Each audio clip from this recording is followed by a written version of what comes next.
gun presenter of Outsiders on Sky News every Sunday at 9 a.m. and host of his own show on Fridays at 7 p.m. Rowan, you know how to make an ad. You know how to run a campaign, an advertising campaign. I've said for many weeks the Liberals needed a simple message, a narrative, something like promising, to keep you safe at home and safe in the world, like cut the cost of living, fight crime, strengthen our military. Instead, I had to edit it right back, a grab bag of unrelated promises.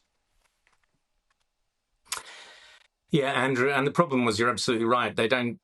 Liberals don't have a narrative, but more importantly, Andrew, they don't have a verb. You have to have a verb if you're going to be getting people to vote for you. So stop the boats. It was a verb.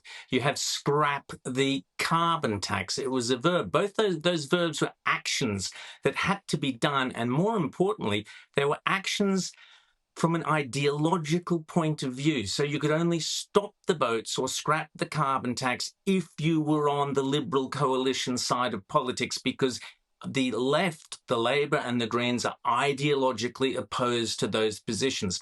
So the beauty of those slogans, and those slogans, Andrew, terrified the Labour Party, because if you remember afterwards, everyone, and including Malcolm Turnbull, mocked Tony Abbott and his three-word slogans because they were so effective. They were effective because they had a verb, i.e. they had an action that you had to think about, and they had an ideological position that their opposition, the Labour Party and the Greens, could not adopt.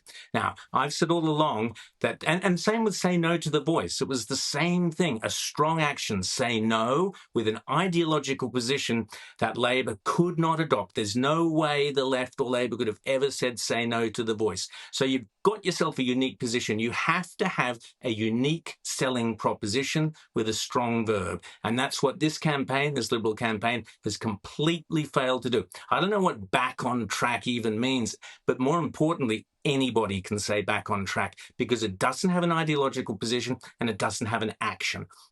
Now, I would have, had the campaign been down to me and had, sorry, what I would have done is I'd have looked for an ideological position and a slogan, and that would have been pull out of Paris. And from that point, you could promise the world, pull out of Paris and we'll cut taxes. Pull out of Paris and we'll make our military great again. Pull out of Paris and we will make businesses boom again. You could do everything from that one hook, from that one ideological position with a strong verb.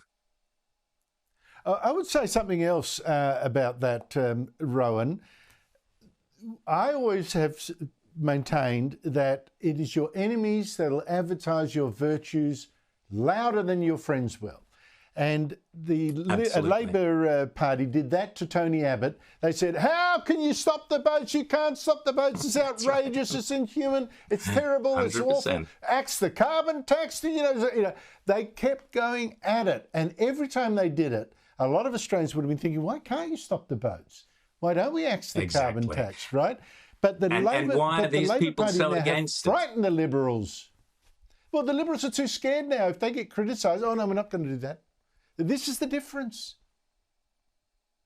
Absolutely, and we saw that today with Andrew Hastie, and you went through that earlier on, and you were absolutely right. But the Liberals insist on playing this entire election on Labour's playing field. They should not be doing that, and that is a huge mistake. They should be forthright. They should be aggressively taking actions that Labour cannot compete with, and that, as you say, Labour have to kick and scream about, because then Australians sit up and take notice. They don't take notice if the two parties look the same. I mean, why would you take notice? Well, you mentioned, Andrew Hastie, getting flack for saying, 7 years ago that maybe women shouldn't be in close combat. Maybe we're wrong, Rowan. Maybe we're wrong, and Andrew Hastie, what would a captain retired of the SAS who's fought in Afghanistan, what would he know about the battlefield? And an ABC journalist doesn't know better. Exactly. And again, playing on Labor's field, those pathetic questions but predictable questions from all the usual suspects in the Canberra press gallery. What Andrew Hastie should, of course, have said was straight to the reporters, have you ever been on the front line in a battlefield and seen what happens? And would you like your sister or your mother or your daughter to be there? Because I have. And when you've been there, maybe we can sit down and have a discussion about what really goes on there. But the coalition policy is to allow women, and that's fine by me. But he should have taken the fight to them, stepping back from it and distancing yourself from opinions you held in the past. What he said on your show, and wasn't it great to see Kimberly Kitching there, by the way? What he said on your show was wonderful. 100% correct. You speak to anyone who's been in a battlefield position. I have a nephew. The horrors they see and the things they see, the reason they don't want women there is very personal, and it's a heartfelt belief, and nobody has the right to question their opinions who hasn't been in that position themselves. Nobody. Now, I'm glad you mentioned Kimberly Kitching being in that clip I showed of Andrew Hastie 7 years ago. Boy, is she missed in the Labor Party. I miss her personally as a friend, of course. And hello to Andrew Landieu, her husband, if he's watching. But gee, Labor could so much have done with that sense that she had. Rowan Dean, thank you so much indeed for your time.